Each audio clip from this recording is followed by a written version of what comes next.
안녕하세요. 영세교회 가족 여러분, 다음 세대 교육부에서 온라인 수련회인 온 가족 수련회를 준비하였습니다.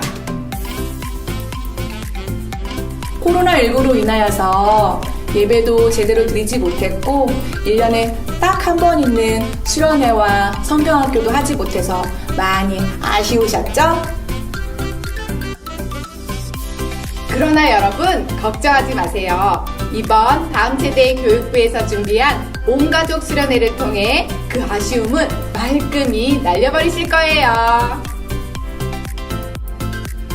여러분 정말 재밌어요. 정말 기대하셔도 좋습니다. 할아버지, 할머니, 엄마, 아빠 우리 친구들 모두 즐거워할 수 있는 프로그램들로 준비했습니다. 온가족 수련회에 오시면 신나는 랭크레이션과 워십 콘서트, 랜선 기도회 등이 준비되어 있습니다. 재미와 감동을 동시에 잡을 수 있는 이 기회를 여러분 절대 놓치지 마세요.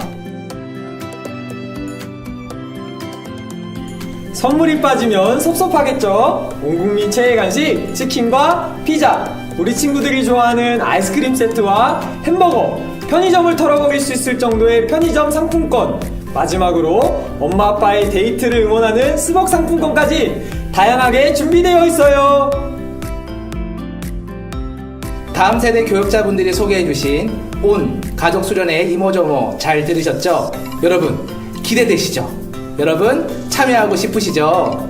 저희가 제공해드릴 유튜브 온라인 URL을 통해 참여하시면 이 즐거움을 누리실 수 있습니다. 온 가족 수련회에서 만나요!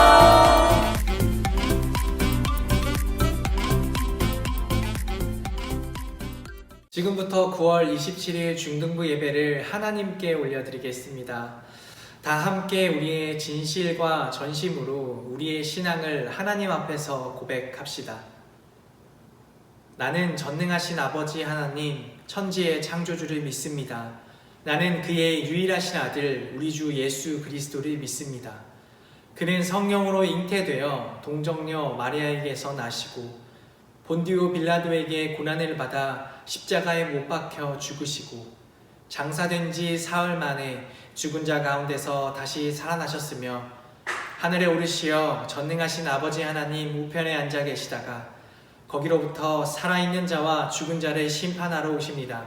나는 성령을 믿으며 거룩한 공교회와 성도의 교제와 죄를 용서받는 것과 몸의 부활과 영생을 믿습니다. 아멘.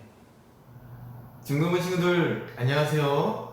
오늘도 이렇게 함께 우리가 영상으로서 주님께 찬양을 드리려고 합니다. 얼마 남지 않는 이 코로나 상황 가운데서도 우리가 굳굳하게 믿음을 지켜나가길 간절히 바라는 마음으로 우리가 함께 찬양을 하도록 하겠습니다.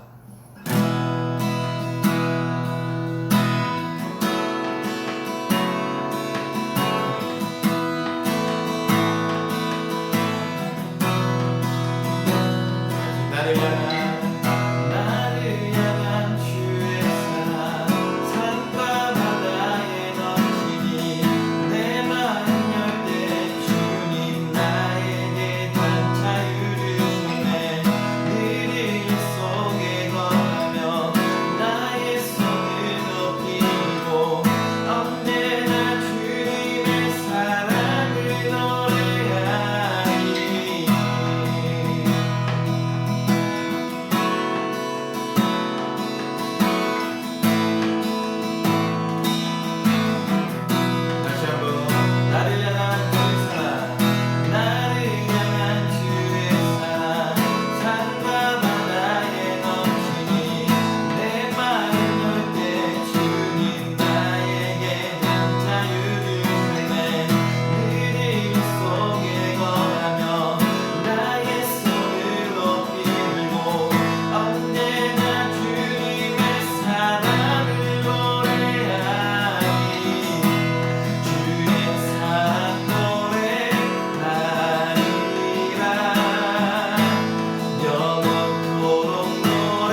언제나 우리를 인도하시고 보호하여 주시는 사랑의 하나님, 코로나 바이러스 19로 인하여 거룩한 주의 날에 주님 앞에 나와 대면 예배를 드리지 못하고 영상 예배를 드리는 예배이지만 특별히 많은 학생들 가운데서 믿음의 학생들로 구별하시고 주님을 섬기며 주님을 인생의 주인으로 모시고 살아갈 수 있도록 축복하여 주심을 감사드립니다. 코로나 바이러스로 인한 팬데믹 가운데서도 건강을 지켜주시고 주님 안에서 교통하게 하여 주심에 감사드리며 하루속히 팬데믹 속에서 해방되어 대면 예배로 만남의 기쁨을 누리고 은혜 넘치는 시간이 되게 인도하여 주시옵소서. 죄악된 일에 유혹되기 쉽고 스스로 이겨나갈 수 있는 힘이 부족한 중등부 학생들을 길과 진리와 생명이 되신 주님께서 여리고 연약한 학생들을 강하게 붙잡아 주시옵소서. 학생들의 생각과 마음을 다스려 주셔서 주님의 자녀로 깨끗하고 정직한 마음을 허락하시어 미래의 꿈을 키워가는 학생들로 이끌어 주시옵소서. 주님의 법도를 익혀가며 흔들리지 않고 불의와 싸워가며 승리하여 주님께 영광 돌리는 믿음의 사람으로 성장할 수 있도록 지켜 주시옵소서. 특별히 하나님을 섬기는 귀한 학생들이 악하고 험난한 이 시대의 악에 물들지 아니하고 선한 싸움을 잘 싸워나갈 수 있는 주님의 용사들이 되게 하시고 순결과 사랑을 배우며 맡겨진 책임을 잘 감당해낼 수 있는 신앙의 사람들이 되게 하여 주시옵소서. 모세와 같이 민족을 위하여 귀하게 쓰임받는 학생들, 여호수아와 같이 행동하는 믿음의 학생들, 갈렙과 같이 하나님을 의지하는 신앙의 학생들, 다윗과 같이 주님을 사랑하는 학생들이 되기를 원하오니 이런 사람으로 성장하여 이 교회와 민족에게 꼭 필요한 사람들이 되게 하시고 예수 그리스도의 심장과 열정을 지닌 주님의 사람으로 자라나 믿음의 일꾼이 되어 세상의 빛과 소금으로 쓰임받는 주님의 자녀들이 되게 하여 주시옵소서. 중등부에서 헌신적으로 수고하여 주시는 선생님들 건강을 지켜주시고 학생들에게 여호와를 경외하는 마음을 잘 심어줄 수 있도록 능력 부어주시고 축복하여 주시옵소서. 말씀을 인도하는 허운 전도사님에게도 성령께서 함께 하셔서 죽어가는 영혼들을 살리기에 합당한 말씀만 하게 도와주시고 지혜와 건강도 주셔서 사명을 감당하는데 부족함이 없도록 채워주시옵소서. 풍성한 결실을 거둘 수 있는 풍요로운 계절 추수할 일꾼들로 세워주시고 우리들에게 열매를 거둘 수 있는 기쁨을 허락하시고 추석 명절을 통하여 가족 간의 만남의 기쁨으로 교제하며 행복한 주님의 가정으로 거듭나게 하여 주시옵소서. 날마다 우리와 동행하시며 어두운 세상 속에서 우리들의 등불이 되어 주심을 감사드리오며 주님께서 온전히 기쁘게 받으시는 예배가 되게 하여 주실 것을 믿사옵고 예수 그리스도 이름으로 기도드립니다. 아멘. 오늘 하나님께서 우리에게 주신 말씀은 사도행전 23장 1절에서 11절까지 말씀입니다. 사도행전 23장 1절에서 11절까지 말씀입니다. 한 목소리로 하나님의 말씀을 받들어 읽겠습니다.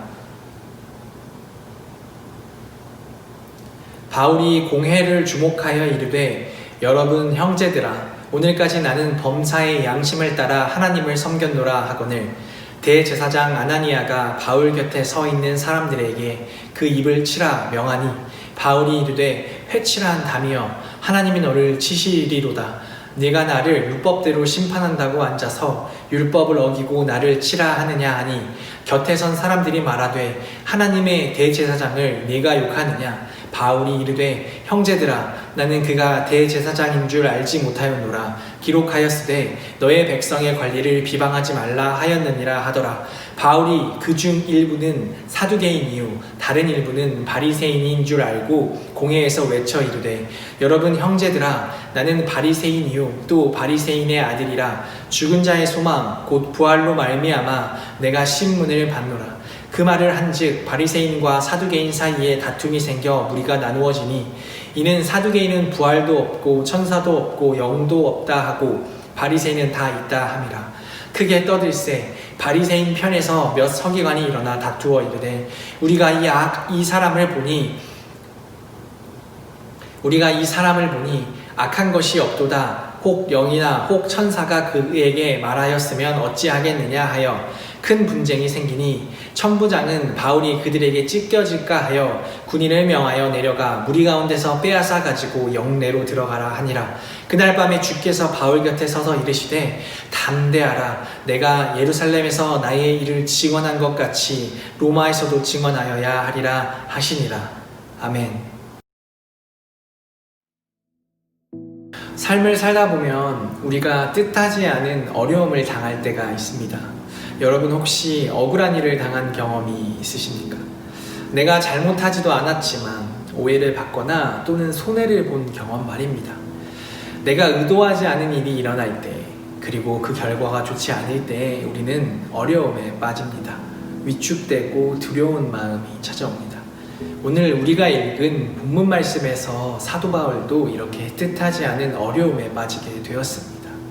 원래 사도 바울은 예수님을 부인하는 사람이었습니다. 예수님을 믿는 사람들을 앞장서서 박해하던 사람이었죠. 그랬던 그가 다메섹이라는 곳으로 가던 길에서 예수님을 만나게 됩니다. 그리고 그 만남은 터닝 포인트가 되어 이전과 전혀 다른 삶을 살게 됩니다. 그 삶은 바로 예수님을 전하는 삶이었습니다. 하나님의 아들 예수 그리스도가 우리의 구원자가 되신다는 기쁜 소식, 복음을 전했습니다. 그리고 그 복음을 전하는 과정에서 놀라운 기적을 경험합니다. 병에 걸린 사람이 낫죠. 귀신 들린 사람도 온전케 됩니다. 가는 곳마다 하나님께서 예비하신 사람들이 바울을 도와줍니다. 사람의 말로는 설명할 수 없는 은혜가 바울의 삶 가운데 계속 이어집니다. 한마디로 이야기하면 하나님의 은혜가 아니면 설명할 수 없는 삶을 살게 됩니다. 그런데 그 은혜의 삶 가운데 어려움이 찾아오게 되죠. 그것은 바로 같은 민족 유대인들에 의한 박해 때문이었습니다.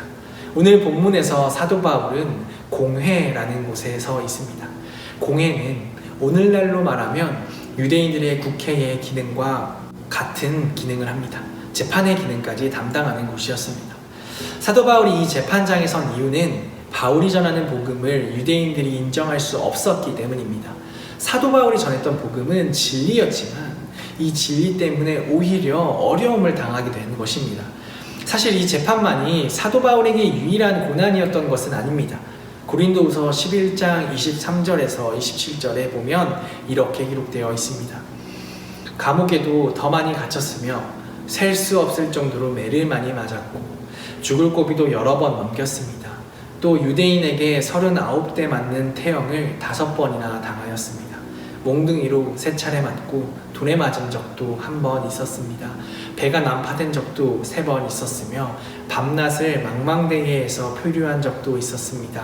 자주 여행을 하는 동안 강물의 위험과 강도들로부터 오는 위험, 내 동족들에게서 받는 위험, 이방인들에게서 받는 위험, 도시에서 당하는 위험, 황량한 광야에서 당하는 위험, 바다의 위험, 또한 거짓 신자들로부터 오는 위험을 겪었습니다. 나는 수고하고 애쓰며 살았습니다. 잠 못 들어 밤을 지샌 적이 여러 번이고 배고프고 목마르고 굶기도 자주 하고 추위에 떨고 헐벗음의 고통도 받았습니다. 아멘. 주님 만난 날 이후 은혜의 인생인 줄 알았는데 알고 보면 고난의 인생, 어려움의 인생을 살았던 사람이 바로 사도 바울입니다. 바울이라고 해서 매 맞을 때 고통이 없었을까요? 아니요, 바울도 우리와 똑같은 사람이었습니다. 그 말은 매 맞을 때도 말도 못하게 아팠고 실망도 했을 때가 있고 마음도 어려웠겠죠. 그리스도인으로 살아가는 것 자체가 힘들었을 것입니다. 포기하고 싶었을 때도 많았을 것입니다. 여러분도 이러한 마음이 찾아올 때가 있지 않으신가요? 교회에 그만 다니고 싶고 예배가 너무 길게 느껴지고 말씀 그만 읽고 싶고 하나님이 없는 것 같고 그냥 내 마음대로 알아서 살게 좀 놔뒀으면 좋겠다라는 마음이 들 때가, 그런 어려움이 들 때가 있지 않으신가요? 제가 신학대학원을 준비하면서 붙들었던 말씀, 사도행전 14장 19절에서 20절 말씀입니다. 유대인들이 안디옥과 이고니온에서 와서 무리를 충동하니 그들이 돌로 바울을 쳐서 죽은 줄로 알고 시외로 끌어내치니라. 제자들이 둘러섰을 때에 바울이 일어나 그 성에 들어갔다가 이튿날 바나바와 함께 더베로 가서 아멘. 저는 이 말씀을 보면서 바울의 신앙이 정말 부러웠습니다. 어떻게 흔들리지 않고 그럴 수 있을까? 다른 사람들이 볼 때는 죽은 것 같이 보일 정도로 쓰러졌던 그 바울이 그 자리에서 다시 일어나서 어떻게 다시 그 소명을 감당할 수 있었을까? 도대체 바울이 가지고 있던 그 복음이 무엇이길래 바울을 이렇게 강하게 만들 수 있었을까? 어떻게 신앙을 지킬 수 있었을까 하는 의문이었습니다. 한마디로 대단한 믿음의 사람처럼 보였습니다. 그런데 성경을 읽다 보니까 바울은 자신의 여정을 이렇게 표현하고 있더라고요. 고린도 후서 1장 8절에서 9절 말씀입니다. 형제들아, 우리가 아시아에서 당한 환난을 너희가 모르기를 원하지 아니하노니 힘에 겹도록 심한 고난을 당하여 살 소망까지 끊어지고 우리는 우리 자신이 사형 선고를 받은 줄 알았으니. 아멘. 바울이 지금 뭐라고 하고 있죠? 살 소망이 끊어졌다. 한마디로 이야기하면 살아야겠다는 생각조차 할 수 없는 상황도 있었다고 이야기합니다. 중요한 것은요, 여기서 끝나는 것이 아니었습니다. 소망 없는 시간을 통해서 배운 것, 그것은 바로 하나님을 의지하는 것이었습니다. 9절 후반절에 이렇게 기록되어 있습니다. 이는 우리로 자기를 의지하지 말고 오직 죽은 자를 다시 살리시는 하나님만 의지하게 하심이라. 여러분, 바울은 특별한 무언가를 가지고 있지 않았습니다. 그가 위대한 사도적 사명을 감당할 수 있었던 것은 그가 뛰어난 학식이 있어서가 아니었습니다. 몸이 튼튼해서도 아니었습니다. 그가 믿음이 좋아서가 아니었습니다. 고난과 어려움을 뚫고 걸어갈 수 있었던 것은 바로 하나님만 의지하는 삶이었습니다. 하나님만 의지하는 삶. 그것은 어떻게 하면 살 수 있을까요? 그때 그것을 위해 필요한 것이 바로 은혜입니다. 나의 힘으로 사는 것이 아니라 하나님께서 부어주시는 위로인 말입니다. 오늘 본문에서 재판 이후에 두려워하고 있는 바울을 향해 예수님께서 이렇게 말씀하십니다. 사도행전 23장 11절 말씀입니다. 그날 밤에 주께서 바울 곁에 서서 이르시되 담대하라, 내가 예루살렘에서 나의 일을 증언한 것 같이 로마에서도 증언하여야 하리라 하시니라. 아멘. 사랑하는 영세교회 중등부 동역자 여러분, 예수님께서 담대하라 라는 꼭 말씀하신 그 말씀이 여러분의 삶 가운데에도 동일한 은혜로 임하길 바랍니다. 우리는 하나님의 사역을 감당하기에 그리스도인으로 살아가기에 매우 불완전한 사람들입니다. 그러나 주님은 그 사실을 아시고도 요셉을 부르신 것처럼 바울을 부르신 것처럼 우리를 불러주셨습니다. 이번 새로운 한 주 가운데 이 사실이 믿어지는 은혜가 있기를 바랍니다. 기도하겠습니다. 사랑의 하나님, 감사드립니다. 오늘 이 예배 가운데 나아온 사랑하는 영세교회 중등부 우리 친구들을 기억하여 주시옵소서. 우리의 능력과 힘을 믿는 것이 아니라 사도 바울처럼 하나님을 의지하는 삶을 살 수 있도록 도와주시옵소서. 또 한 주를 살아갑니다. 코로나19의 어려움으로부터 벗어나게 하시고 또 힘들고 지칠 때마다 또 하나님의 은혜를 경험하는 시간 될 수 있도록 도와주시옵소서. 모든 것을 주님께 감사드리며 살아계신 예수 그리스도의 이름으로 기도드립니다. 아멘. 다 함께 주님 가르쳐 주신 기도로 9월 27일 중등부 주일 예배를 마치겠습니다.